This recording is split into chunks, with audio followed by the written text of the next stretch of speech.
Bueno, la unidad número 14, no sé si se percataron, es la última unidad de la materia. La unidad número 14 es materiales metálicos, es la última unidad de la materia. Con esta materia termina, con esta unidad termina la materia. Afortunadamente pudimos hacer medianamente lo que pudimos con esta cátedra en este año virtual. Creo que en la teoría no tenemos mayor inconveniente, no tuvimos, gracias a Dios, mayor inconveniente, pero sí en la parte práctica. En la parte práctica hay saberes que ustedes por ahí no van a poder tener y tienen que ver fundamentalmente con todo lo que sea conocimiento manual más que, y visual también, pero fundamentalmente en lo espacial. No es lo mismo ver un video que hacer el ensayo Seiwald Furol, principio y fin de Fraude, flotación, no es lo mismo. La gente que cursó el año pasado y que está recursando este año seguramente se podrá dar cuenta de la diferencia que puede llegar a haber. Esto es solamente una cuestión de mirar una pantalla, lamentablemente no es lo que queremos. Materiales metálicos. Yo les mandé esta mañana, porque la verdad que estaba al apunte, pero me olvidé de destinarlo nuevamente, pero ya mandé todo, mandé de acá hasta el final de la materia, o sea que eso que mandé esta mañana es para esta clase, para la siguiente y para la otra, para las 3 clases. Después de esa, ya termina ahí, quedan esta y 2 clases más, y termina ahí. Y después de esta vamos a hacer una visita de obra, y escuchen esta, porque esta no la habrán escuchado nunca. Una visita, es lo que nos queda, ¿no? Una visita de obra virtual a una planta elaboradora de hormigón. Eso es lo que tenemos planificado. En vez de ir a la planta elaboradora de hormigón, como solemos hacer todos los años, por una cuestión de la pandemia, este año lo que vamos a hacer es que nos muestren desde acá, desde allá digo, nos muestren las instalaciones, los procesos y todo eso que nosotros vimos, que yo ya me olvidé todo, pero supongo que ustedes se acuerdan, que debe tener una planta elaboradora de hormigón para poder certificar en modo 1. ¿Se acuerdan? Que para trabajar en calidad, certificar, tenía que cumplir ciertas condiciones. Bueno, nos van a mostrar, nos van a contar. Reconozco que no es lo mismo ir a visitarlos, verlos, que nos muestren por un video. Pero es lo único que lamentablemente podemos hacer este año. Los metales en la construcción. Nosotros fundamentalmente, cuando hablamos de metales en general, le apuntamos casi en la Facultad de Ingeniería, casi fundamentalmente al acero. Sin embargo, el metal es bastante más usado en la construcción. Por eso vamos a ver un pantallazo general, pero no tenemos que olvidarnos de que a lo que nosotros le apuntamos fundamentalmente es al acero, porque es aquel material que nos va a resistir a las solicitaciones de tracción en las estructuras flexionadas, de las solicitaciones que vayan a ver cuando calculen hormigón armado. Pero esta unidad habla un poco de todo, sobre todo la primera parte. La segunda parte sí ya habla, la de mañana, la de la clase que viene, de acero casi pura y exclusivamente. Tenemos la metalurgia y la siderurgia. La metalurgia y la siderurgia. La metalurgia habla de los metales en general. Metales. Habla de los metales en general. Y la siderurgia viene del sideros, de la palabra sideros, que significa hierro. Habla de los hierros en particular y en consecuencia de sus aleaciones. Ya vamos a ver la clase que viene seguramente, sí, porque hoy no llegamos hasta ahí, que el acero es una aleación de hierro con carbono, con un muy poquitito por ciento de carbono. El acero es una aleación de hierro-carbono. Entonces, quien se ocupa de la ciencia que se ocupa de estudiar todo esto se llama siderurgia. ¿Vera? ¿Estás con sueño?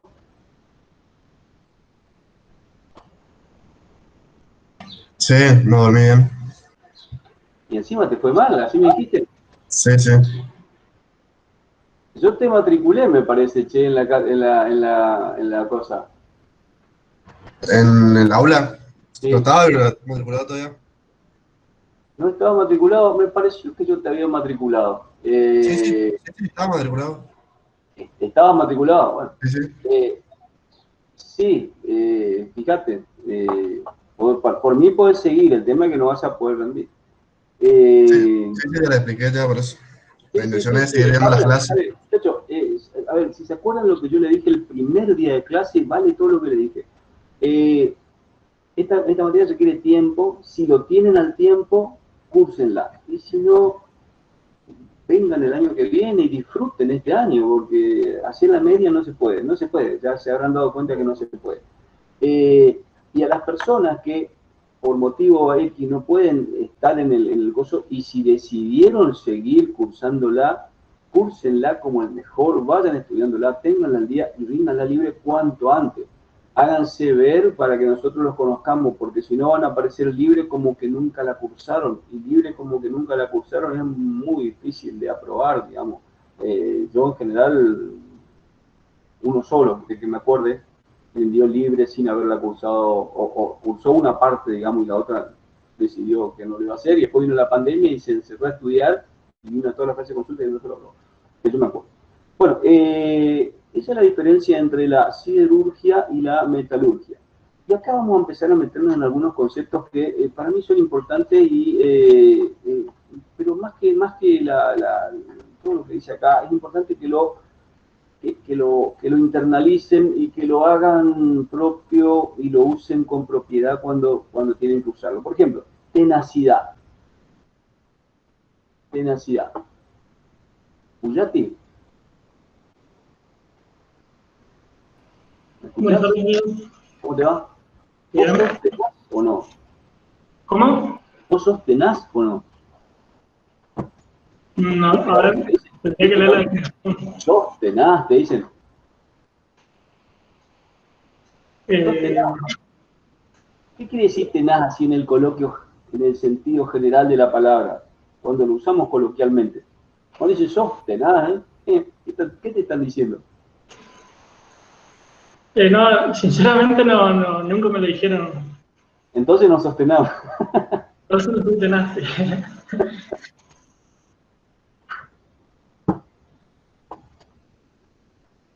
¿Pero en qué sentido se usa esa palabra? ¿Galdeano? ¿Vos sabés? Justo te saqué el mate de la boca, Galdeano. Sí, la verdad que no, profe. Sos No, tenaz. La chica esta, no tengo Ariana, ni... ni idea. No, pero no lo relaciones con la Profe, ingeniería, no lo relaciones con la ingeniería, relacionenlo con la palabra, nomás, con el sentido coloquial de la palabra, y de ahí vamos a la ingeniería después. ¿No? trabajable puede ser, algo así, ¿Cómo? como trabajable, Trabajable, tenaz, no. capaz. Persistente, Eso profe. es mejor. Es como persistente, ¿viste? En ese sentido se usa el término tenaz. ¿Viste cuando vos te va mal, insistí, te va mal, insistí, te va mal, y insistí, insistí? Pero cuando te vas a cansar, hijo, sos tenaz, insistí, te va yendo como la mona y seguís jodiendo con eso. ¿Viste? En ese sentido se usa el concepto de tenacidad. No digan que yo dije toda esta cosa, encima que queda grabada, pero bueno, ya está, no importa. pero, es decir, pese a todo, se sigue, se sigue, se sigue, se sigue. Miren el concepto de tenacidad en la ciencia de los materiales. Dice, tenacidad es la energía total que absorbe un material antes de alcanzar la rotura en las condiciones de impacto por acumulación de dislocaciones. Muy linda la definición, traten de aprendérsela, pero miren al costado el dibujito que se va a entender mejor. El dibujito tenemos el famoso dibujito que usamos mucho en la ingeniería, tensión, deformación. Y tenemos ahí un material que tiene una parte elástica en su deformación y una parte plástica. ¿Ya? Si miramos la definición, dice la energía total que absorbe un material antes de alcanzar la rotura en las condiciones de impacto por acumulación de las dislocaciones. ¿Qué me está queriendo decir todo eso? Que la tenacidad va a estar representada en este dibujo por la parte que queda abajo de la curva, por la superficie que queda abajo de la curva. cuanto más grande sea la superficie que me queda abajo de la curva, mayor tenacidad va a tener, mayor tenacidad va a tener. Y eso tiene que ver un poco con las deformaciones que vaya sufriendo y la resistencia que vaya teniendo. Por ejemplo, si yo tengo un material que resiste mucho y se deforma poco, va a ser así, se rompe y va a quedar con poca superficie en la... A ver si comparto pantalla, no me acostumbro todavía a estas cosas de la tecnología, porque podría haber compartido pantalla y es más fácil, ¿no? Estoy gesticulando como el mejor. Puedo compartir.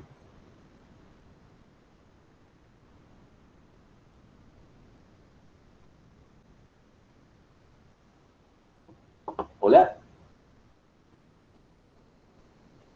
Hola. Sí, profe. Sí, profe. Escucha, profe. Todavía no está compartido. No los veía.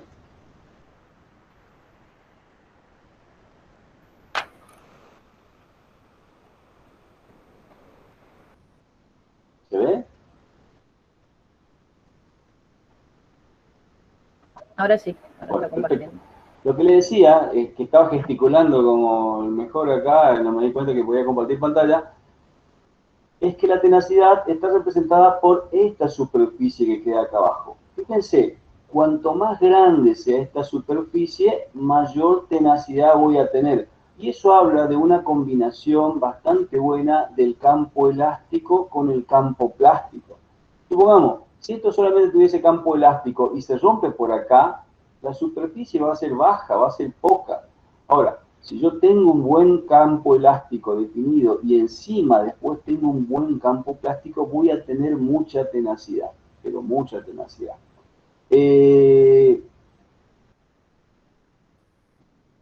A eso se refiere cuando uno dice ser tenaz, es decir, es una gran resistencia a las deformaciones, en este caso a las adversidades, si quieren llamarlo, en la vida. Uno usa el concepto sos tenaz, cuando en realidad lo que está queriendo decir es que insistí, y seguía aguantando, y seguía aguantando, y seguía aguantando. Esto, por ejemplo, no se rompe ni acá, ni acá, ni acá, ni acá, ni acá, ni acá, se rompe acá, ¿eh? Pero encima con una buena deformación y también con una buena tensión de resistencia, ¿está? No se rompe así, y tampoco se rompe así, haciendo poca superficie dejando poca superficie debajo de la curva. Se rompe de esta manera, dándole una gran superficie debajo de la curva. Bueno, eso es lo que dice el texto acá cuando habla de la energía total que absorbe un material antes de alcanzar la ruptura en las condiciones de impacto por acumulación de las dislocaciones. Acá hay una fórmula con las integrales, etcétera, etcétera. Mírenla, no es el objetivo que se acuerden. Lo que quiero que quede claro el concepto de cuándo usar el concepto de tenacidad, porque hoy lo que vamos a ver son varios conceptitos que son parecidos, pero no son iguales entre sí, son diferentes y tenemos que aprender a hablar con propiedad. Más allá de que después uno por ahí hable mal, casi queriendo, como para que el otro le entienda. Por lo que nosotros sabemos ya, por ejemplo, dureza ya sabemos que la resistencia, la deformación plástica, ser rayado y todo ese tipo de cosas. Y sin embargo, igual se usa el concepto de duro como concepto de resistencia, y cuando uno lo dice así, la gente le va a entender, digamos. No estoy diciendo que lo digan. Lo que estoy diciendo es que a veces uno lo usa mal el concepto, pero lo hace sabiendo, ¿no? Y el examen, obviamente, que no se equivoque. Muchachos, les vuelvo a insistir lo que ya le dije en alguna oportunidad. Indefectiblemente en casi todos los exámenes salen conceptos. Un puntito del examen son conceptos de cualquier cosa. De árido, de asfalto, de acero, de cualquier cosa así, conceptos sueltos. Por ejemplo, tenacidad, viscosidad, superficie específica, así, suelto. Y hablamos de eso. Entonces, este tipo de conceptos, fundamentalmente, entiéndanlo y traten de usarlo bien, porque por ahí si están hablando de algo y me tiran una palabra así, yo me voy a quedar en esa. Es así, yo no sé lo que es eso. ¿Está? Y estudienlo así, estudienlo como para cuando estudien. Fíjense que yo enseño mucho desde el no sé, pero es que le estoy llamando la atención sobre cómo evalúo fundamentalmente.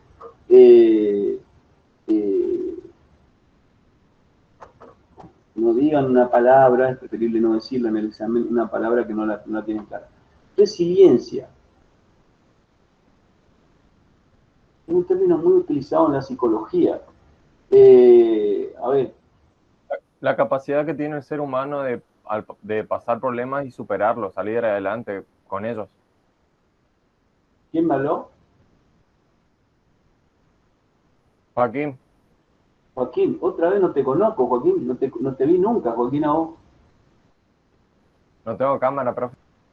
Bueno, está bien. Me gustaría conocerte algún día, Joaquín, para ver quién sos, por lo menos, qué sé yo.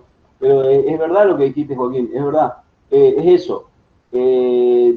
¿Cómo lo dijiste de vuelta? Decime a ver si coincidimos con la definición. No, a ver, yo no soy muy amigo de las definiciones, sino por ahí más que acordarse de memoria la definición y no entender nada, y no entender lo que está diciendo y repetir la memoria, mucho más importante que eso, es entender y explicarlo con sus palabras. O sea que cuando estudien este tipo de cosas traten de explicarlo con sus palabras, interpretando correctamente lo que es. Más allá de que no se acuerden de memoria la definición, no es el objetivo. Joaquín, ¿cómo era que me dijiste? Bueno, haciendo un análisis que para mí, leyendo acá la definición en ingeniería es muy parecido. A ver, el ser humano pasaría a ser el material del cual estamos hablando, que supera problemas, en este caso energía de formación, y que después ese material, esa persona se recupera, puede salir adelante. Sí, es eso. Sí. Lo que él está diciendo, se ve que es un vago bastante leído, no lo conozco, pero se ve que un vago bastante leído lee. Es un concepto, la resiliencia, que se usa mucho en la psicología. Por ejemplo, yo te digo, a ver, Baidú, ¿vos sos resiliente o no? Y yo creo que sí. Siempre hay que pensarlo mejor. ¿Fabre? Fabre, mirá. Sí, ingeniero. No me quiere. Fabre, vos no me digas, escuchá lo que te digo, no me digas que vos sos hijo no puede ser, pariente de Viviana. Yo Sí, Viviana así es. no la quiero, no me digas, escuchate lo que te digo, Sí, no me digas. sobrino soy. Padre, te pusiste una cruz grande, porque ¿sabes qué pasa? Ahora tenés que estudiarte todo, porque yo no puedo aceptar que después Viviana diga, mirá, Abel no le enseñó bien a mi sobrino tal tema, así que más vale que Fabre ande re bien conmigo. Es una broma, Fabre. ¿Resiliente o no, Fabre? Sí, sí, 100%. Yo no sé. Vos decís, che, a ver, vayamos a lo que es el concepto de la resiliencia.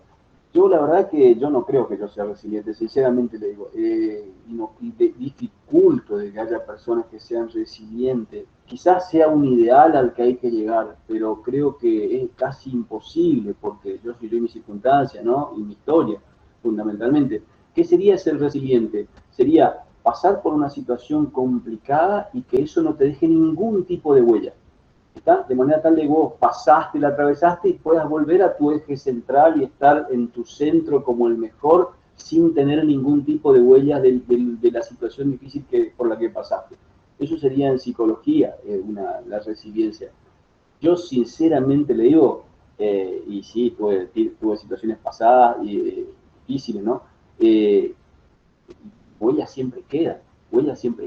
O sea que la resiliencia como concepto es todo muy lindo, pero creo que es algo difícil de llegar. Obviamente que es algo a lo que uno tiene que tender, a lo que tiene que intentar, pero no creo que uno lo pueda llegar. Yo no, seguro. Entonces, veamos, a ver, ¿estoy compartiendo pantalla o no? Sí. Si comparto pantalla, en la ingeniería, ¿qué sería la resiliencia? Acá dice, se llama resiliencia de un material en ingeniería de deformación a la energía de deformación, realidad volumen, que puede ser recuperada de un cuerpo deformado cuando cesa el esfuerzo que causa la deformación. Básicamente, está representada por el sector que queda acá abajo. Pero lo que me está queriendo decir es que acá, supongamos, yo fui sometido a un esfuerzo, o el material fue sometido a un esfuerzo, y cuando cesó ese esfuerzo, volvió a su cero. Exactamente el mismo concepto, más allá de las palabras, que se usa en la psicología. Es decir, fui sometido a una situación compleja, problemática, sufrí, me deformé en ese momento, pero después logré volver, cuando pasó todo eso, logré volver a mi cero y a mi punto original, central, sin que me haya quedado ningún tipo de huella, porque en ingeniería, diríamos, no me metí en el campo plástico. ¿Está? Bueno, yo sinceramente le digo que para mí sería un poco difícil todo eso, ¿no? Uno, qué sé yo, huellas le quedan.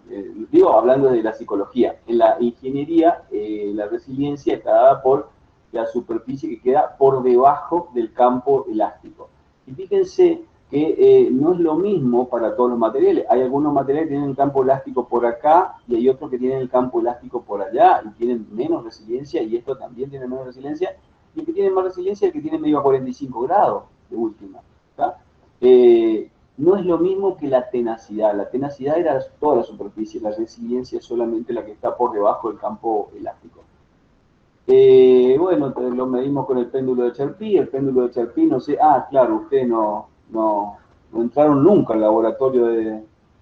Mi intención era de si algún momento se levantaba la cuarentena, aunque sea por grupos, citarlo, como para que podamos medianamente, aunque sea, mostrarle las instalaciones de la facultad, las herramientas, las máquinas, para que por lo menos lo puedan ver en grupos, en distintos horarios, algo así.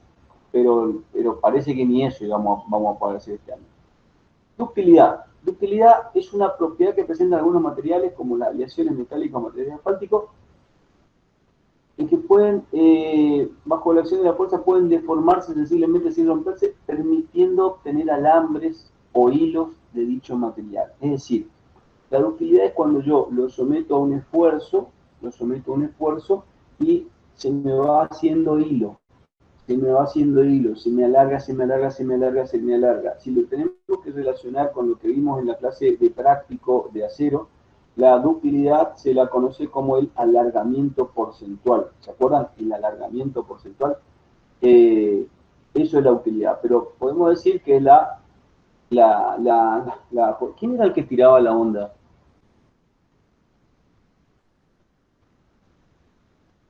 Acá estoy, profe, ¿cómo le va? A mí me va re bien, ¿no? ¿Todo bien? ¿Quién era el ondeador? Jiménez. No sé. Jiménez. No sé, que no te veo. Jiménez, che, no me... acá está. ¿Te acordás de algo de eso o no? Sí.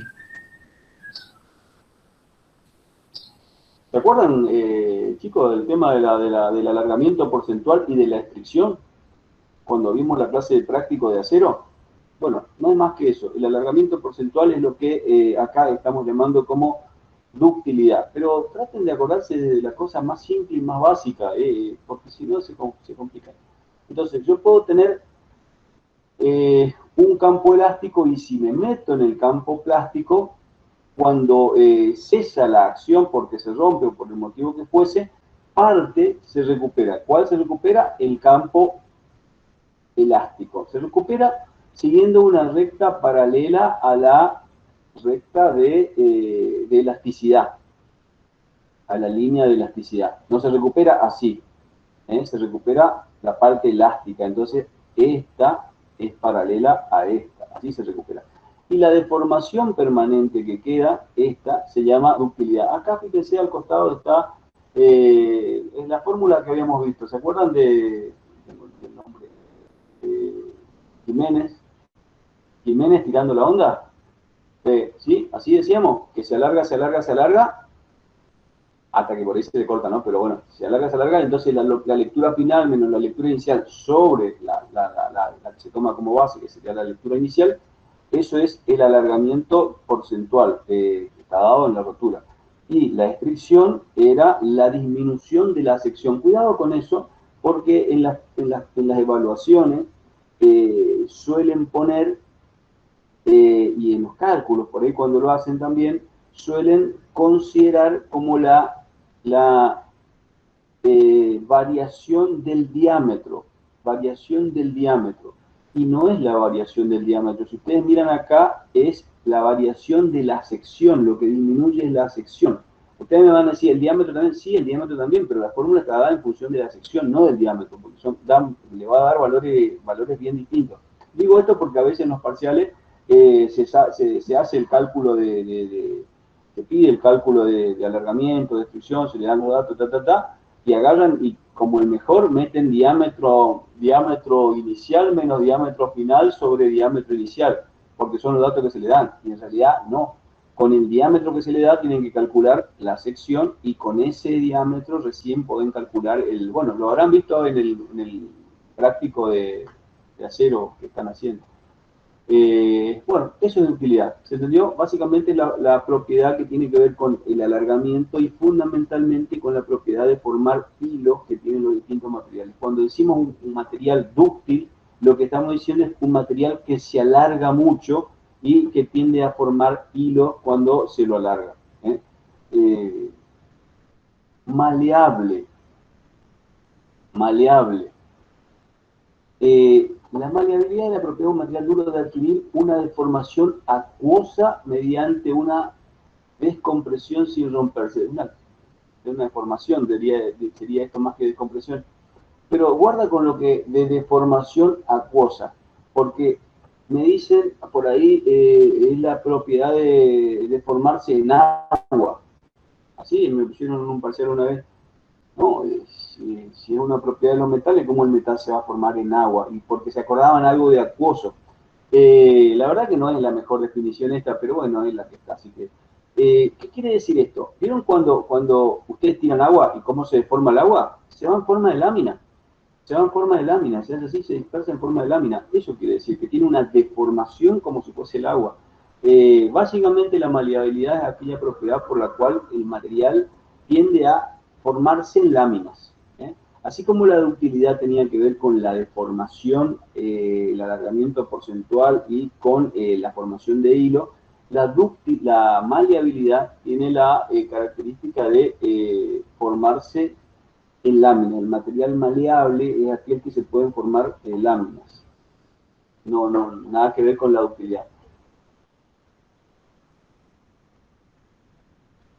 A diferencia de la utilidad que permite la obtención de hilos, la maleabilidad favorece la obtención de delgadas láminas del material. ¿Qué está diciendo? Bueno, el más maleable es el oro, etcétera, etcétera. La fragilidad. ¿Cuándo es un material frágil? Un material frágil es cuando aguanta, casi que ni se deforma y de golpe se rompe. ¿Está? Y de golpe se rompe. O sea, a ver,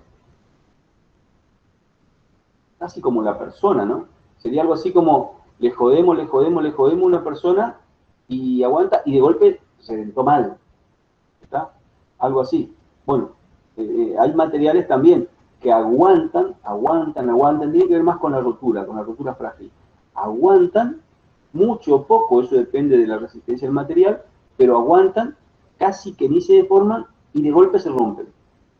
No son materiales muy adecuados para su uso en la ingeniería y son de mucho cuidado, hay que tener mucho cuidado de no sobreexigirlo.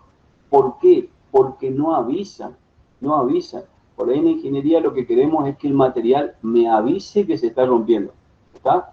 Entonces, por eso jodemos tanto con el módulo de elasticidad y la deformación y la madre en coche, porque lo que queremos es que nos esté avisando. Escuchame, si vos ves que la viga está así, para que eso en cualquier momento se rompe, porque te está avisando la viga que se está doblando y que ya no está aguantando más, está en el campo plástico, etcétera, etcétera. De cualquier material, el material que sea, madera, hierro, no. Ahora bien, si por ahí está aguantando, vos decís, esto está recontra bien, si ni está deformado, de golpe se rompió. Eso es rotura frágil. Es decir, cuando se rompe el material sin que haya mucha deformación y en consecuencia mucho aviso previo. En general, un material frágil tendría un gráfico de este tipo. Un gráfico de este tipo. ¿Está? En donde prácticamente aguanta mucho, con poca deformación y de golpe se rompe. Un material como este, que aguanta y después empieza a deformarse, pero sigue aguantando todavía, decimos que es tenaz, pero no es frágil. ¿Está? No es frágil. Y va a ser dúctil, acá no está mostrado, pero la ductilidad sería esta, ¿no? Así, tac. Desde acá hasta acá. Este sería dúctil, por eso dice acá dúctil y tenaz. Esto sería el campo elástico y esto sería el campo plástico. Entonces, esta unidad es muy importante en cuanto a interpretar estos conceptos y entenderlos y manejarlos para no mezclarlos fundamentalmente. Acá al final hay un resumencito de conceptos que básicamente dicen lo mismo, ¿no? Energía total que absorbe un material antes de alcanzar la rotura en condiciones de impacto por acumulación de dislocaciones. Resiliente, cualidad de un material para absorber energía de deformación por unidad de volumen. Acuérdense de la psicología. Cuando hablen de resiliencia, acuérdense de la psicología. Acuérdense de si son o no son resilientes, si les afecta o no, si les deja marca o no. Muchas veces la marca que dejan las cuestiones en la vida y en la psicología no son visibles para los otros, pero están. Eso es lo que dicen ustedes. Dúctil, cualidad de un mineral relativa a la facilidad de estirarlo en forma de hilos, ductilidad. Maleabilidad, cualidad de un mineral relativa a la facilidad de formarse en forma de hojas por percusión. Frágil, cualidad de un material de romperse al ser sometido a un esfuerzo sin apenas sufrir deformaciones. La ruptura frágil, decimos un vidrio tiene una ruptura frágil, hacemos así, tac, tac, aguanta, hasta que de golpe, tac, se rompió la copa, le apreté demasiado y se rompió, pero no me avisó que se estaba rompiendo. Séptil, cualidad de un material relativa a la facilidad de cortarse en virutas delgadas con un cuchillo. Flexible, cualidad de un mineral relativa a la facilidad de ser doblado, hablamos de la flexibilidad, pero sin recuperar su forma original una vez que termina la carga que lo deforma. Y elástico, cualidad de un mineral relativa a la facilidad para recobrar su forma primitiva al ser retirada la fuerza que lo ha deformado. Bueno, existen distintos conceptos acá, mírenlo, la diferencia, no que lo ponemos en un momento. Por otra parte, la dureza no es el opuesto a la fragilidad. ¿Sabemos lo que es dureza? ¿Sabemos lo que es dureza o no? ¿Sí? ¿Y sabemos lo que es frágil? ¿Me dicen que sí como a lo loco o me dicen que sí porque realmente es así? Pipo, ¿vos qué decís?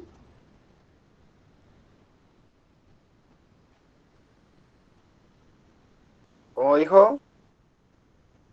Frágil. Si sabemos lo que es dureza y lo que es frágil. Más o menos sí, sí. No son sinónimos, ¿no? No, son parecidos, pero... O sea, se confunde por ahí los términos, pero no, ahora nos quedó más claro.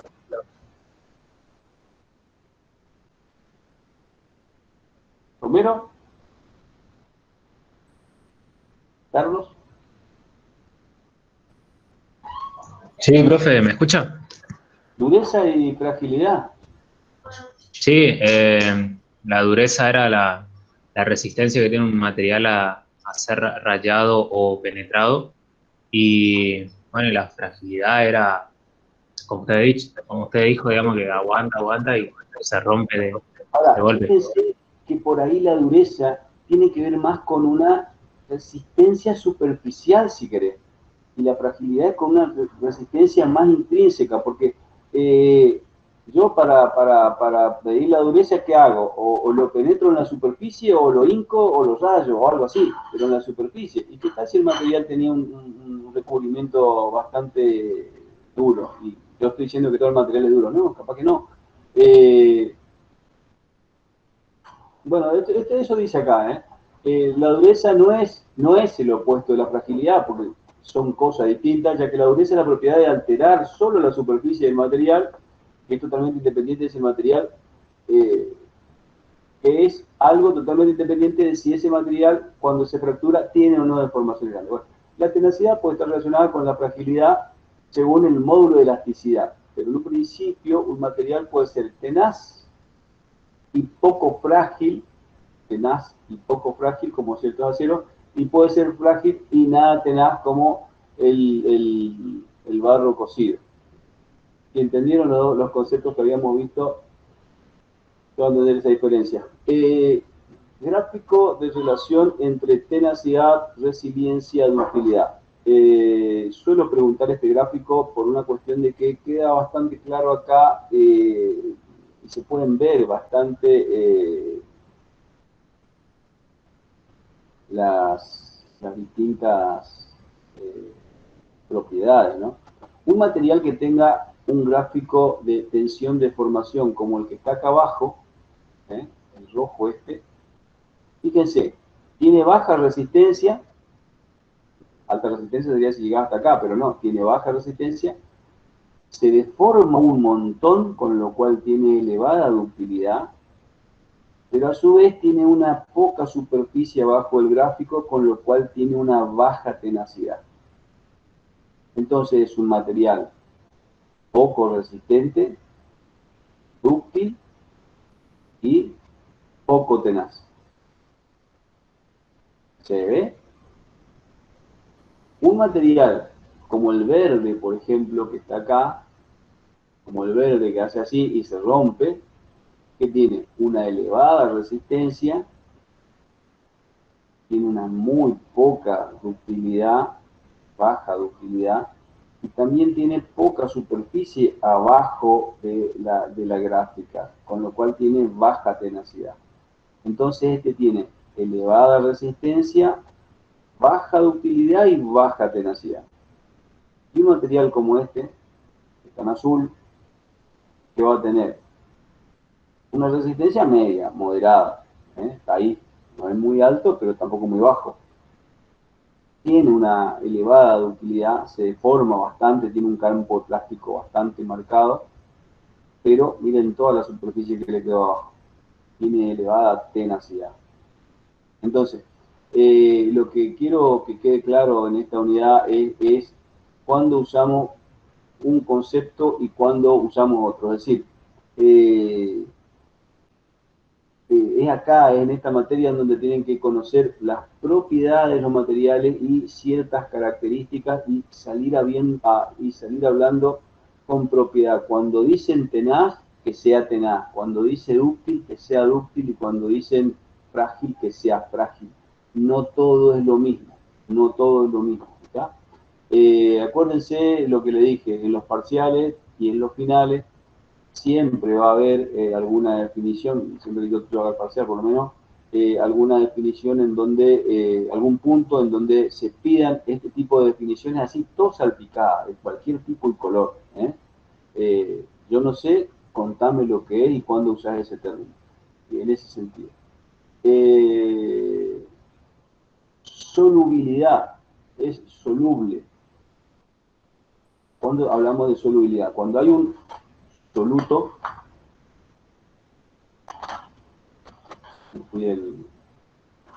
cuando hay un soluto, que es la parte que se disuelve, y cuando hay un solvente, que es donde se disuelve el soluto. Ahora bien, hay veces que el solvente tiene una cierta capacidad para absorber el soluto y hasta un cierto porcentaje, más ya no. ¿Está? Por ejemplo, yo le meto azúcar o sal al agua y se disuelve, ¿o no? Sí, profe. A ver, tenemos otro acá.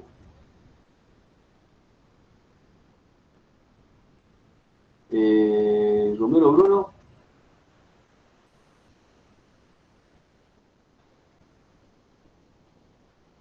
Sí, profe. No te veo, Romero. No, estoy con el celular, mandé a arreglar la notebook. Mandaste a arreglar la notebook. Helter, Sabrina.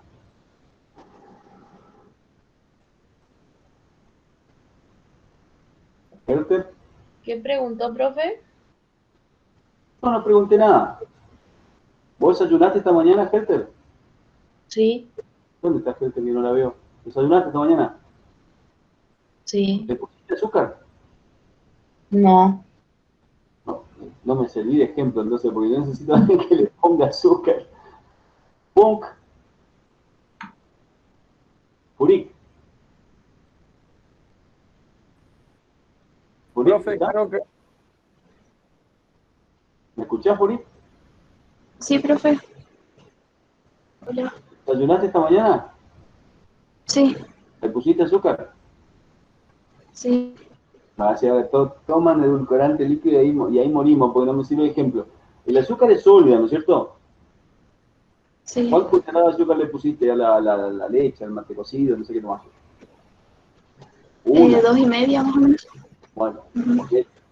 1, 2. ¿Y qué pasó con el azúcar? Se disolvió. O sea que no la viste, porque el azúcar era el soluto y el mate cocido, el café, la leche, no sé qué, era el solvente, se disuelve. Ahora, ¿nunca se te ocurrió hacer como yo hacía cuando era chico, de meterle mucho azúcar? En vez de 2, ponerle 6 cucharadas de azúcar. ¿Nunca hiciste eso? A ver, ¿quién le puso más azúcar de la debida al mate cocido, a la leche? Nadie. Sí, la miércoles, ustedes son todos Saturó la solución. Sí, profe. modelo y yo soy el único. Mucho lo hemos intentado, seguro. ¿Qué pasa cuando le pones más azúcar de la que realmente necesitas, digamos? Queda en el fondo. Después para limpiar la taza todo un bodrio. No se disuelve. Claro, no se disuelve porque ya pasaste un punto de saturación y esas son las famosas soluciones saturadas. Se ve entonces que el solvente va a tener una cierta capacidad para disolver, no es infinita, no va a disolver todo lo que vos le pongas. Y eso, pregúntenle a Dios cuál es el porcentaje, porque cada solvente, que con cada soluto, qué sé yo, un porcentaje, es la ciencia. Cada uno tiene su porcentaje de última. Y algunos que ni se juntan, digamos, ni se disuelven. No vayas a juntar agua con el aceite, por ejemplo, bueno, no se disuelve nada de última. Pero ese porcentaje varía de qué con qué, y ya vamos a ver cuando hablamos la semana que viene, con las concentraciones y todo lo demás, un poco más en detalle todo esto. Por ahora simplemente sepamos que hay un porcentaje que puede disolver y otro porcentaje que no puede disolver. Hasta ahí, ¿está? Eso es la famosa solubilidad. Y acuérdense del ejemplo de la leche, de azúcar, no le busquen más vuelta. La aleación es una mezcla sólida homogénea de dos o más metales. Acá está mal. Es una mezcla sólida homogénea de dos o más metales acá es 1. No. Faltó la U. Pónganle la U ahí porque queda como la mona. Entonces, la aleación es una mezcla sólida de dos o más metales o de uno o más metales con algunos elementos no metálicos. ¿Está? Se puede observar que las aleaciones están constituidas por elementos metálicos en estado elemental, por ejemplo, el hierro, el aluminio, el cobre, el plomo. Pueden contener algunos elementos no metálicos, como el fósforo, el carbono, el sílice, el azufre, el arsénico. En general se mezclan los elementos llevándolo a temperatura tales que sus componentes fundan para hacerlo. El elemento más característico que nosotros vamos a ver es el acero. El acero es una aleación de hierro y carbono. Metemos un poco de hierro, un poco de carbono, un poquito de carbono, lo fundimos y la semana que viene vamos a ver cuáles son el proceso que se produce hasta formar el acero y qué va pasando en las distintas etapas de enfriamiento. La semana que viene vamos a dar el diagrama de hidrocarbono.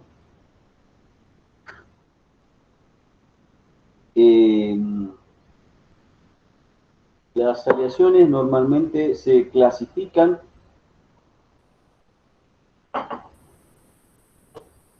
teniendo en cuenta cuáles de los elementos se encuentran en mayor proporción. Entonces vamos a tener aleaciones ferrosas fundamentalmente y aleaciones no ferrosas.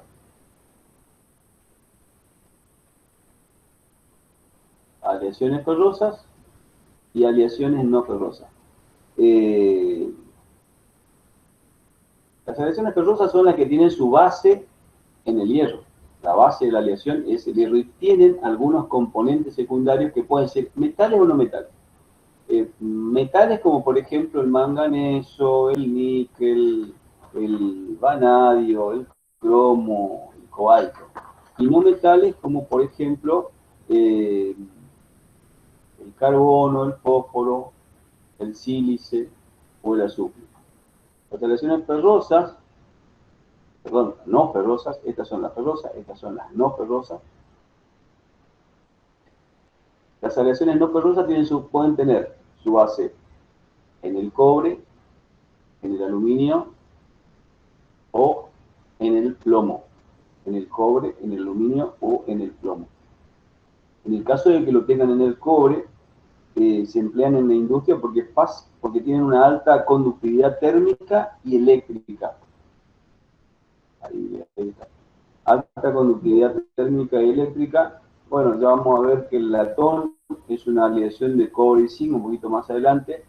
El bronce es una aleación de cobre y estaño. Y hay algunos que por una cuestión de economía y otros por una cuestión de estética son muy usados, ¿no?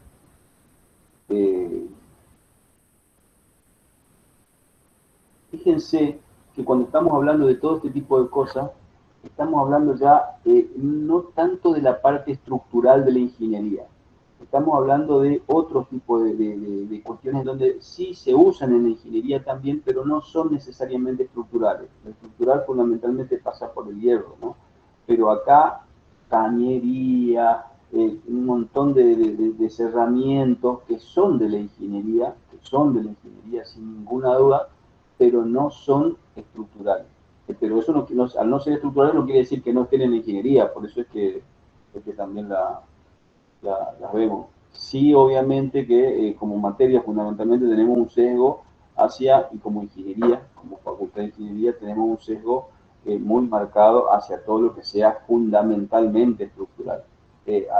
Cuando decimos esto, lo que queremos decir es que por ahí inquietudes que tienen y ¿te escuchó?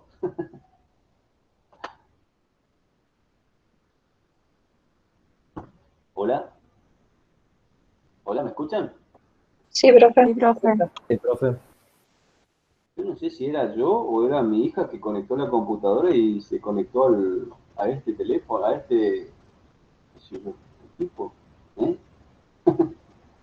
Bueno, no importa. Me perdí con lo que estaba diciendo. Estaba diciendo...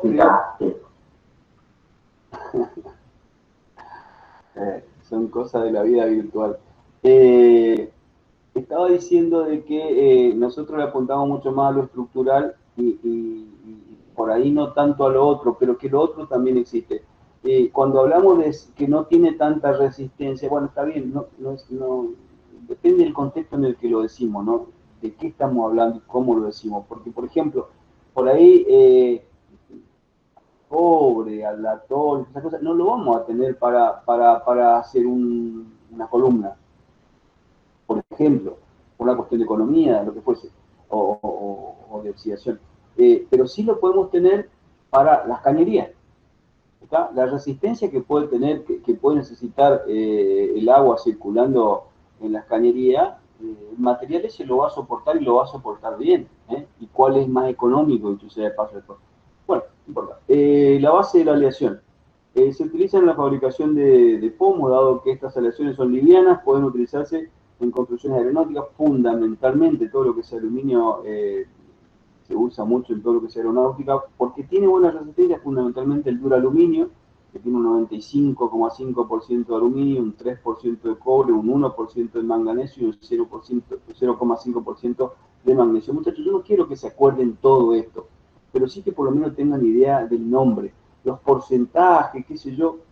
Miren, la ciencia, ya le dije, esto se llama ciencia de los materiales, en casi todo el mundo se llama así esta materia. Y es toda una ingeniería, hay lugares donde hay ingeniería en los materiales, porque constantemente están buscando materiales que cumplan con ciertas condiciones, que tengan más tenacidad, que tengan más utilidad, que tengan más resistencia, que tengan más no sé qué, algo están buscando y están mezclando este con este a ver qué le da. Y por ahí encontraron uno, como el duraluminio, por ejemplo, que le da buena resistencia, bajo peso, con un material relativamente accesible económicamente, y bueno, se usa y se usa mucho. No quiere decir eso que mañana no encuentren algo mejor. Siendo además resistente a la corrosión del agua del mar. Las aleaciones de plomo son muy dúctiles.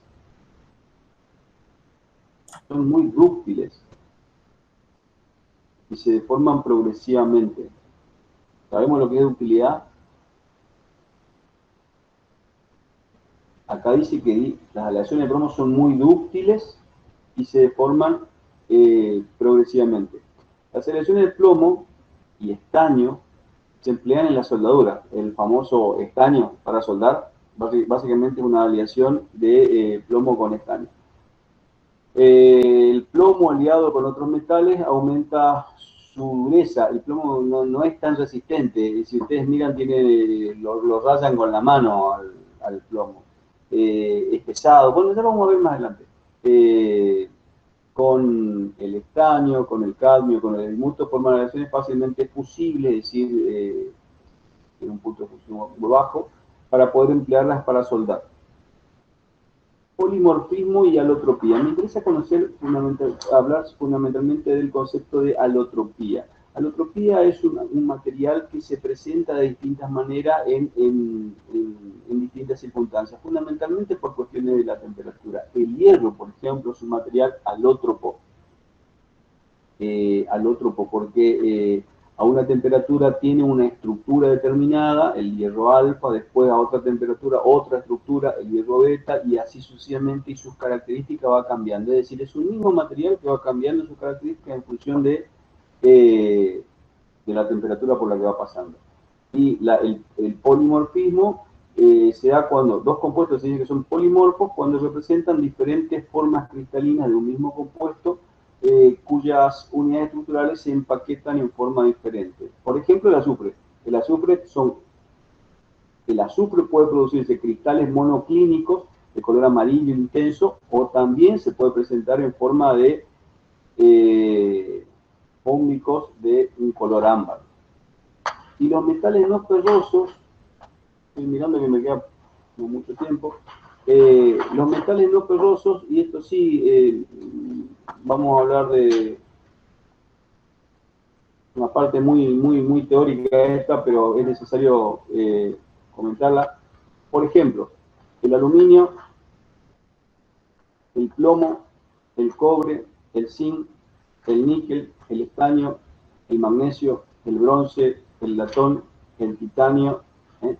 De todas estas, yo no pretendo que se acuerden todo esto, pero por lo menos las características más importantes y más destacadas de cada uno de estos materiales. Las características más importantes de cada uno de estos materiales. Si puedo, tomo asistencia, porque ayer la verdad es que se me complicó un poco.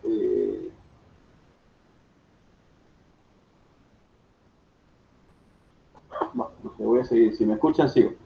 El aluminio. El aluminio es un material, lo conocen, lo habrán visto, fundamentalmente usado en las aberturas, la vida cotidiana.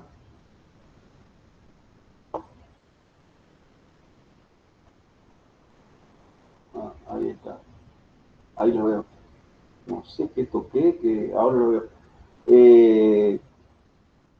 Tiene baja densidad, resistencia a la corrosión, porque se forma una capita que lo protege de la corrosión, una buena conductividad eléctrica y de fácil fabricación. Un peso específico de 2,7 gramos por centímetro cuadrado. Vamos a ir mirando distintos materiales y vayan relacionando los distintos pesos específicos. ¿Por qué? Porque muchas veces los materiales se usan mirando un poco el peso específico que tiene, para que no quede una estructura muy pesada. Está una estructura muy pesada. Si voy a hacer un edificio y no voy a tener una puerta de metal, voy a tener, no sé, 500 puertas de metal en un edificio. Y pesa mucho el metal, el hierro. Ahora, si yo lo pongo aluminio, va a ser mucho más liviano. Y estoy alivianando la estructura, estoy alivianando el peso. O sea, cuando se hacen el tipo de estudios de análisis de carga, como lo van a ver ustedes, capaz que ya algo vieron, de análisis de carga, y ahí uno empieza a jugar con cuáles son los elementos o los materiales que me sirven para la utilidad que yo estoy buscando, pero que a la vez tengan menos peso. O sea, primero que nada me tiene que servir para lo que estoy buscando. En el caso del cerramiento, me sirve para cerramiento, con una cierta resistencia adecuada al cerramiento, etcétera, etcétera. Pero también que tenga menos peso de manera tal de que todo eso se transforme en economía. Aunque ustedes todavía no lo vean, como hablamos más hace un tiempo atrás, detrás de todo siempre está la plata. Siempre está la plata. Porque vos podés poner algo muy lindo, ¿verdad? Pero si es muy caro, hermano, después no va a encontrar quien lo haga, de última. Entonces, si yo estoy alivianando la estructura, el solo hecho de alivianar la estructura me va a significar tener, por ejemplo, menos sección de hormigón necesaria para soportar menos carga y, en consecuencia, estoy reduciendo el costo. A la larga, es bueno saber desde ya que todo esto que nosotros vemos, hablamos, decimos y empezamos a decidir se traduce en dinero.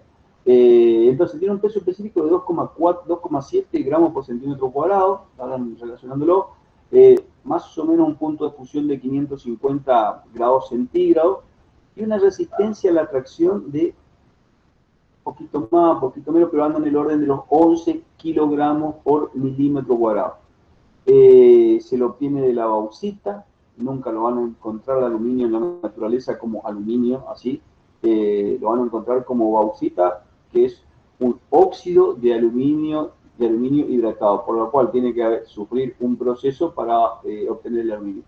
Hay mucho aluminio en el mundo, el 8% de la corteza de la Tierra se considera que es aluminio, o sea que es un material altamente encontrable, con lo cual hace que su costo no sea tan caro, que su costo sea relativamente bajo. Es la ley de la oferta y la demanda. Cuanto más disponibilidad hay, más bajo va a ser el costo. Por ejemplo, los metales preciosos son preciosos no solo por lo lindo, no solo por lo precioso de lo bello, sino también por la dificultad que hay en obtenerlo y en conseguirlo. En ese sentido se usa mucho precioso. No solo los metales, las piedras preciosas también. Si una piedra es muy linda, pero es muy accesible,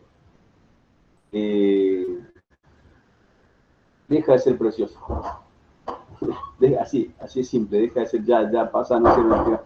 Esa piedra que hay en Brasil, esa morada, acá en Misiones, esa morada que no me acuerdo cómo se llama. Amatista, profe. Bueno,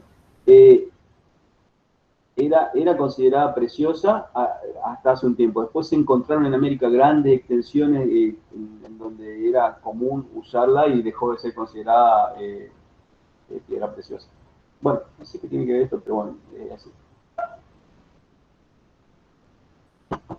No es aconsejable el uso en condiciones severas de desgaste, salvo lesiones especiales. Los módulos elásticos son bajos.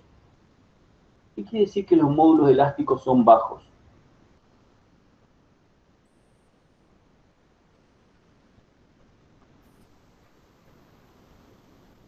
¿Se deforma fácilmente?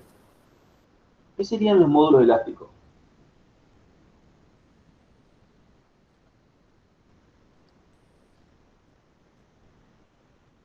El módulo de Young. ¿Cómo?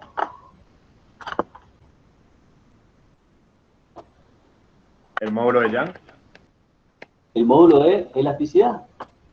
Sí. ¿El E? ¿Vieron cómo los libros dicen cosas muy lindas, pero lo dice el lenguaje libre y por ahí te pierdes? El E. Lo que te está queriendo decir acá es que el E es bajo. Un E alto sería una cosa así. Un E bajo sería una cosa así. Voy a cortar este teléfono porque... eso quiere decir módulo de elasticidad bajo.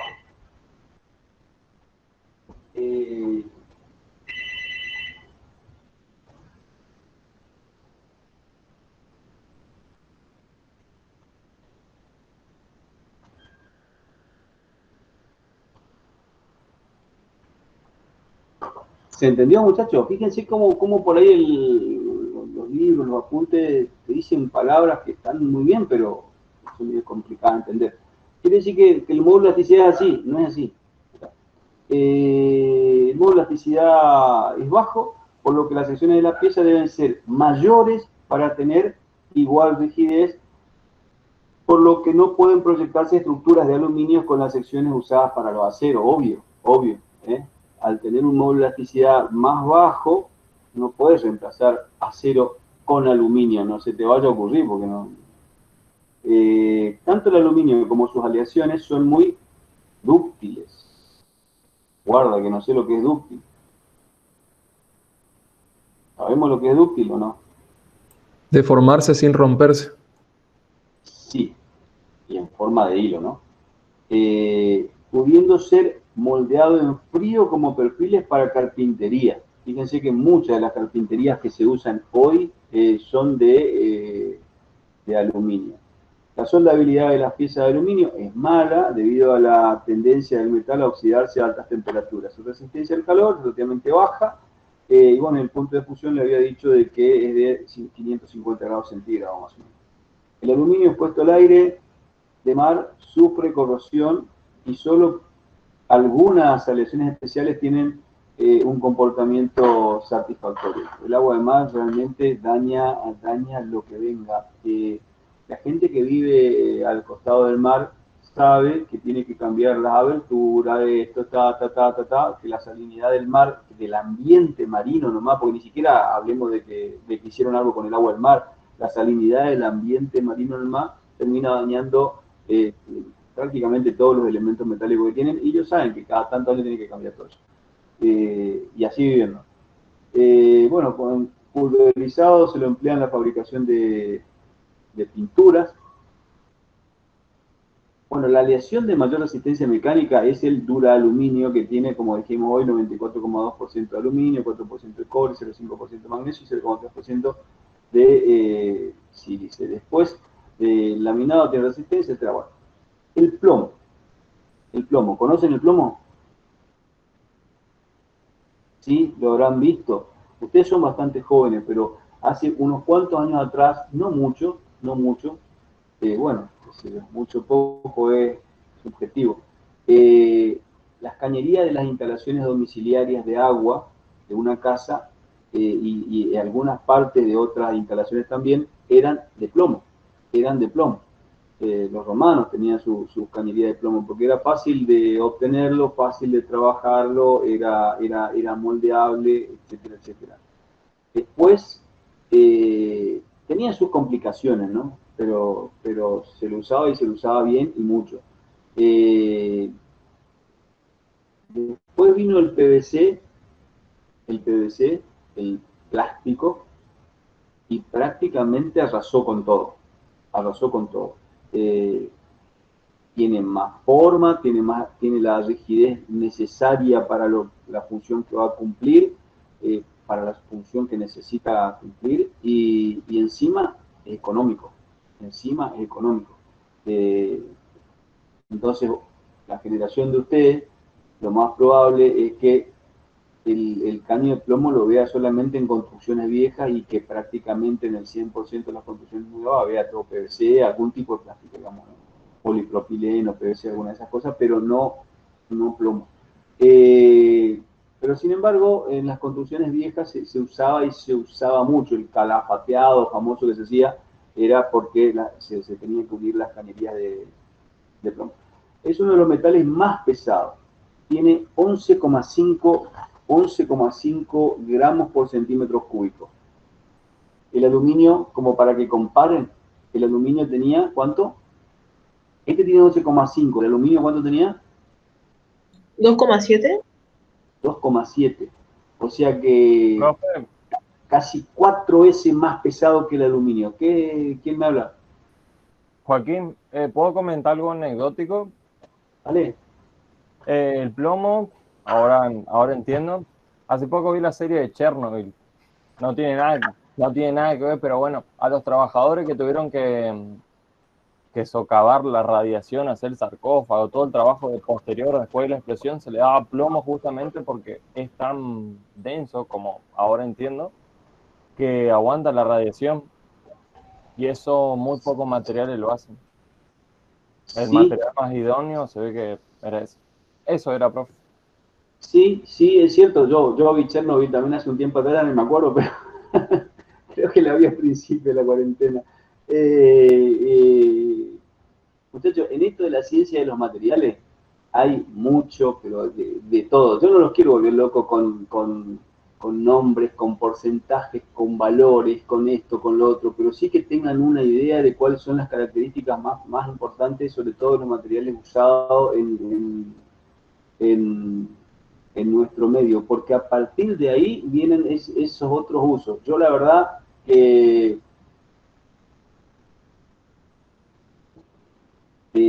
la vi, Chernobyl tiraban eso, pero en definitiva terminaron tirándole todo un manto de concreto, de hormigón, y tapándolo todo, como para que no salga nada de lo que quedó ahí.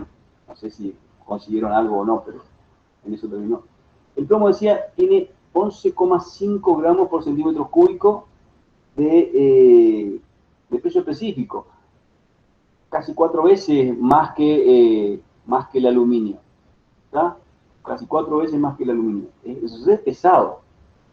No digan que yo dije, pero es re pesado el plomo. Esa es una de las características más importantes. No, ¿viste cuando te dicen, a ver, ahí está acá, viene, a Galdeano de nuevo. Tenés todos los números. Lo que pasa es que siempre yo tengo los mismos jugadores nomás acá en la pantalla. Por eso es que no es que, lo demás no sé por qué no me cambian los jugadores. Galdeano, ¿nunca te dijeron sos un plomo? No. ¿No? Pero sí un pesado, pero no plomo. A un amigo, a un amigo sí, ¿no es cierto? ¿Qué quisieron decir? Sos pesado. ¿Eh? Fíjense que de por sí, uno ya cuando usa como sinónimo de plomo el hecho de ser pesado, cuando dicen sos plomo, me están queriendo decir son pesados. ¿Eh? Esa es la característica más importante. ¿Y cuál es el peso específico? 11,5 gramos por centímetro cúbico. Contra, por ejemplo, el aluminio, que para tener una idea de algo que es liviano, 2,7. Para tener una idea, ¿no? 4 por 3, 2, 4 veces más. Tiene un brillo metálico. Si ustedes cortan el plomo tiene un brillo metálico, es verdad. Cuando se lo corta, agarran un caño y córtenlo, van a ver que el plomo adentro es un brillo característico, tipo plateado, pero en su contacto con el aire se oxida rápidamente, recubriéndose con una capa de color gris opaco. Entonces ustedes cuando miran el caño de plomo lo ven como gris opaco y piensan que ese es el color del material, pero no, si ustedes lo cortan, porque se oxida rápido, es un proceso de oxidación que tiene en la parte externa. Si lo cortan, ahí está el brillo del cual hablábamos. Lo hace resistencia a la corrosión atmosférica, aún a la marina, la pasividad esa que tiene en la parte externa del plomo. Se obtiene a partir de minerales como la galena, que es el sulfuro de plomo, o la cerucita, que es un carburo de plomo. Funde a los 330 grados centígrados y tiene una resistencia a la atracción de 1 kilo por milímetro cuadrado. 1 kilo por milímetro cuadrado. Lo que no me acuerdo era cuánto era la resistencia a la tracción del aluminio.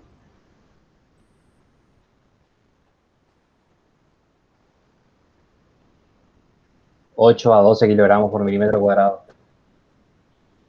O sea, el aluminio resiste, no sé, como 10 veces más a la tracción que el plomo. El plomo casi no resiste nada a la tracción, se estira. Por eso decía que al principio que es un material dúctil, un material pesado fundamentalmente. Se lo usa mucho todavía en las cañerías, extrusionado de cañería, cada vez menos en realidad, pero todavía se lo sigue usando, y para ir a pescar. ¿Alguien se va a pescar acá o no? Nadie va a pescar, está bien, en cuarentena no, pero el plomo, la plomada. ¿Qué es la plomada? Un pedacito de plomo que se le pone a las líneas, generalmente para que haga peso. Los que pescan con línea. Sí. ¿Y en la obra? Eso es cuando nos vamos a pescar. ¿Y en la obra? No, ya no sé.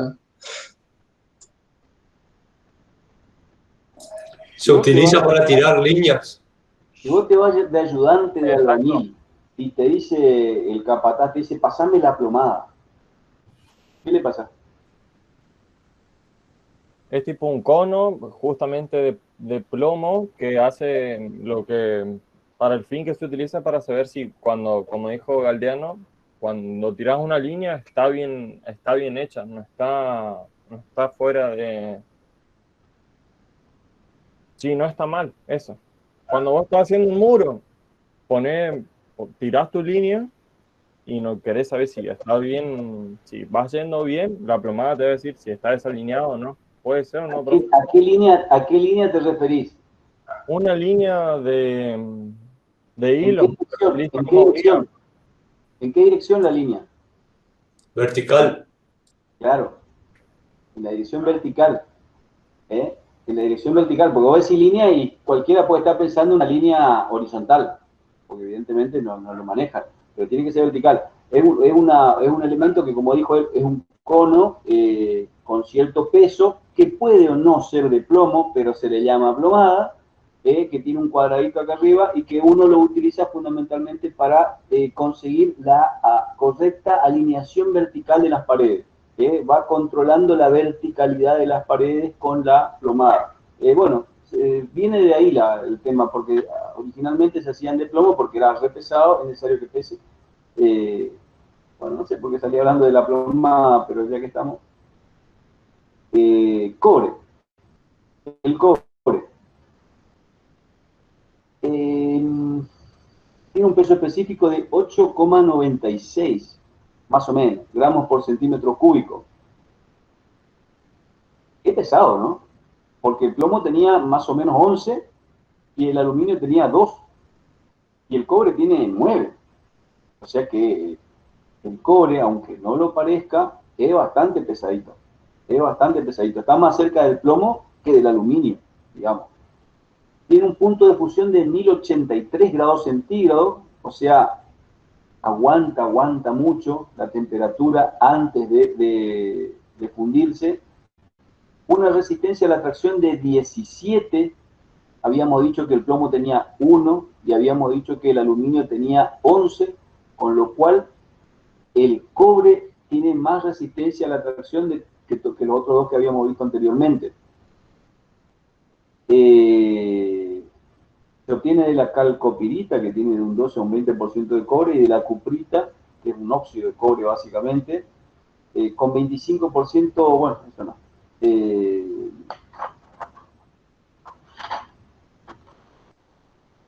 La resistencia a la tracción es de 1,7, pudiendo elevarse hasta 50, etc.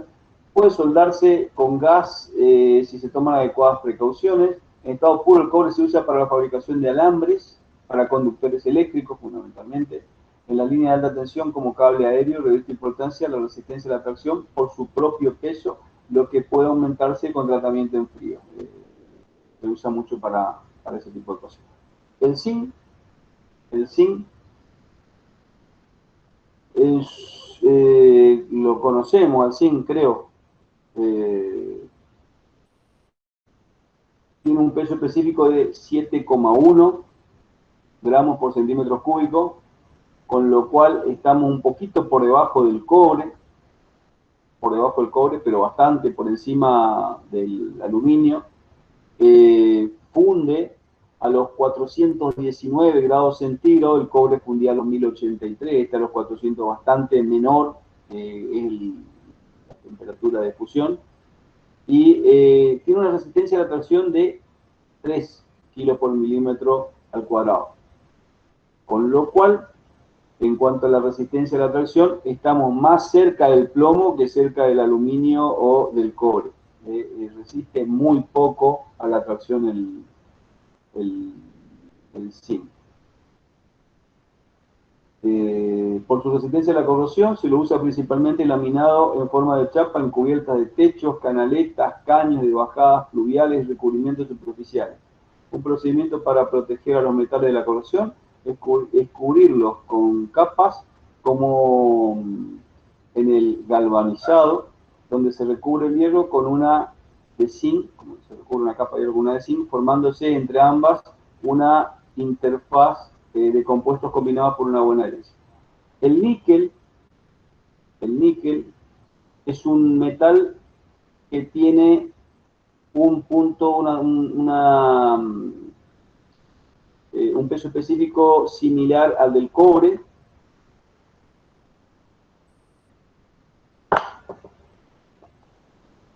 Punta de temperatura muy alta, 1400 y pico, 1500 más o menos, y una resistencia a la tracción bastante más alta que los otros materiales. Tiene una resistencia a la tracción de 49 kilos por milímetro cuadrado. Fíjense, hasta ahora el material que habíamos visto que tenía buena resistencia a la tracción era el cobre, que tenía 17.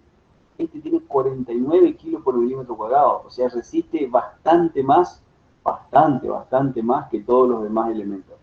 Es más complicado, es más caro, por eso es que no tienen tanto uso, ¿no? Su principal característica es la buena resistencia a la oxidación y a la corrosión, y también a la tracción, por supuesto. Y encima el laminado puede llegar a 100 kilos por milímetro cuadrado de resistencia a la tracción.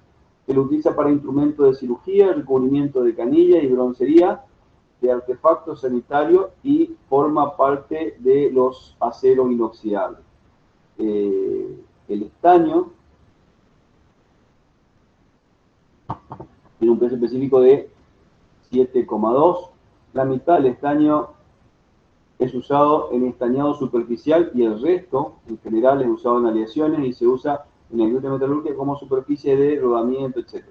La resistencia a la tracción y la fatiga, se incrementan utilizando capas delgadas y teniendo elevada resistencia a la corrosión. El manganesio tiene un peso específico de 1,7 y una resistencia a la tracción de 15, no resiste mucho, prácticamente poco. Son ultra livianos y tienen una gran aplicación en la industria de la aeronáutica fundamentalmente. El bronce es una aleación, ya sabemos lo que es una aleación, de cobre y de estaño. El bronce, dije bien, el bronce es una aleación de cobre y de estaño. El latón, que está abajo, es una aleación de cobre y zinc. O sea que cuando me dicen bronce o cuando me dicen latón, me están diciendo cobre. ¿Con qué? Y bueno, en el caso del bronce, con estaño, y en el caso del latón, con zinc. Fíjense que el bronce es conocido, ¿está? Bueno, pero tiene cobre. Tiene cobre y tiene estaño. Y en el caso del latón, tiene cobre y zinc. Acuérdense ese detalle. El bronce tiene un peso específico de 8,9, es muy parecido al del cobre, y tiene una resistencia a la tracción de 30 kilos por milímetro cuadrado. Prácticamente el doble de la resistencia a la tracción del cobre. El cobre tenía 17, este tiene 30. Y todo eso solamente agregándole un cierto porcentaje de estaño. El peso específico del cobre decrece de 8,9 a 7,2 gramos por centímetro cúbico a medida que aumenta el porcentaje de estaño. Si este cobre tiene más estaño, va a resultar más frágil, y si tiene menos, va a resultar menos resistente. El latón, por otro lado, el latón, habíamos dicho que es cobre-zinc, más o menos entre el 15 al 40%. No vamos a jugar mucho con los porcentajes, porque encima la mayoría de las veces los materiales vienen con otros elementos más para obtener una característica distinta, mejorada, digamos, de algo que se busque. A veces se le agrega estaño el 2%. El latón se emplea para piezas fundidas o para productos obtenidos por tratamientos mecánicos en frío o en caliente, como barras, tubos, chapas, alambre, etc. Son similares a los bronce, el latón, pero de menor precio. Presentan buena fusibilidad, fácil moldeo y apropiada resistencia mecánica. El titanio, ya ahí estamos hablando de una cosa que no es de uso masivo, por lo menos en ingeniería, sí los dentistas y todo lo demás, pero en ingeniería no, en la ingeniería cotidiana, digo, ¿no? Son más densos que el aluminio o el magnesio, pero con la ventaja de mantener la resistencia a temperaturas moderadas, como las que se producen en la superficie de los aviones o alta velocidad, que permite el uso de diseño aeronáutico.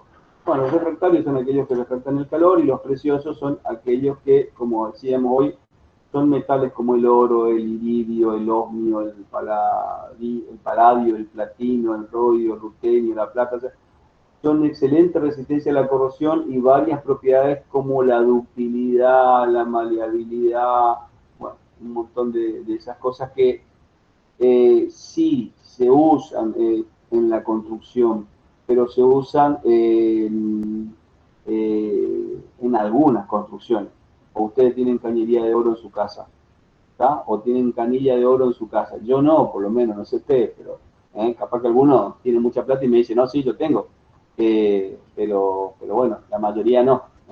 Pero hay gente que sí, que tiene mucha plata y que, bueno, dicen que, yo lo vi en la tele nomás, que hay algunos hoteles en donde, sobre todo los árabes, en donde las griferías son todas de oro. Bueno, algún día quizás pase por ahí cerca, pero no creo ni que pueda entrar, porque deben cobrar bastante caro el ingreso a esos hoteles para ver esos lugares. Así que, pero de que existen, muchachos. Mírenlo en el YouTube, porque a menos que alguno de ustedes tenga mucha plata y puede ir a verlo.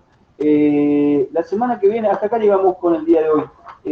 Son las 44, creo que está bien. No quiero seguir porque no tiene mucho sentido. Lo que viene, mírenlo, si quieren ir leyéndolo, a los que ya cursaron y los que están queriendo rendir ahora en la mesa de noviembre, diciembre, mírenlo, y la semana que viene sacamos todas las dudas, pero es conveniente el tema que viene, empezarlo y terminarlo en una sola clase. Viene el diagrama de hierro-carbono, que es un tema importante, así que más vale que no falten la clase que viene. Yo lo pregunto bastante en los exámenes, pero no porque yo sea malo, ni porque nada, no, o sea, es el acero. Hay tres cosas en esta materia que son muy conceptuales y muy importantes. Tres son, de las cuales vos tenés que tener un buen manejo para probar la materia. El hormigón, con todo lo que el hormigón significa, el árido, el agua, no sé qué, el hormigón. El asfalto, los materiales bituminosos, sobre todo para aquellos que ustedes van a ser ingenieros civiles, y eso se usa muchísimo en la parte de la ingeniería vial. Todo eso que están viendo, lo que vimos la clase pasada y lo que están viendo en el práctico, se usa muchísimo en la ingeniería vial, y le va a servir. Cuando vayan a la parte de ingeniería vial, le van a hacer recordar mucho de las cosas que vieron, de los ensayos que vieron en esta materia, y Bueno, estaba hablando de las cosas importantes de la materia. Eran el hormigón, el asfalto, y la tercera cosa importante precisamente es esta, el acero. El acero, fundamentalmente el acero. O sea, los materiales metálicos, fundamentalmente el acero, porque es el que le va a resistir estructuralmente todas las solicitaciones de tracción. Entonces, tenemos que saber de esta unidad, que no todos los aceros son iguales. Así como nos dimos cuenta o aprendimos hace un tiempo atrás que no todos los cementos son iguales, uno cree que el cemento es cemento y hay uno solo y que son todos iguales. No, vimos que no, que son distintos, que distintas características, que yo, bueno, con los aceros vamos a ver que no todos los aceros son iguales y que pueden haber un montón de cosas cercanas o parecidas que no son aceros. Y es más, dentro de los mismos aceros, de acuerdo al tratamiento que hayan recibido, pueden tener características muy distintas entre sí, algunas mejores, otras peores. Bueno, esa ubicación en el tema y ese manejo en el tema es lo que nosotros queremos que salgan sabiendo de esta materia. Es mentira por ahí que digan, no, sí, nos toman gráfico como si fuese que vamos a ser especialistas en acero. No es eso. Solamente lo que queremos es que te ubiques en el tema. O sea, cuando hablamos del diagrama de hierro-carbono, lo que estamos queriendo es que te ubiques en la importancia del tema y sepas dónde estamos trabajando en el diagrama de hierro-carbono y fundamentalmente qué tipo, qué características de acero estamos usando en la industria de la construcción como elemento resistente y vaya si es un elemento resistente. Bueno, los dejo, gente, no los juego más. Creo que alcanzamos a dar lo que teníamos que dar y no falten la semana que viene porque quedan la clase que viene, que vamos a dar eso que le decía, y la última clase, que es una clase también larga, pero no es tan importante. La importante de las que quedan es la clase de la semana que viene. ¿Alguna duda? Yo me quedo, por si alguien tiene algo que preguntarme. Lo demás pueden irse. Creo que, se está grabando la reunión. Bueno,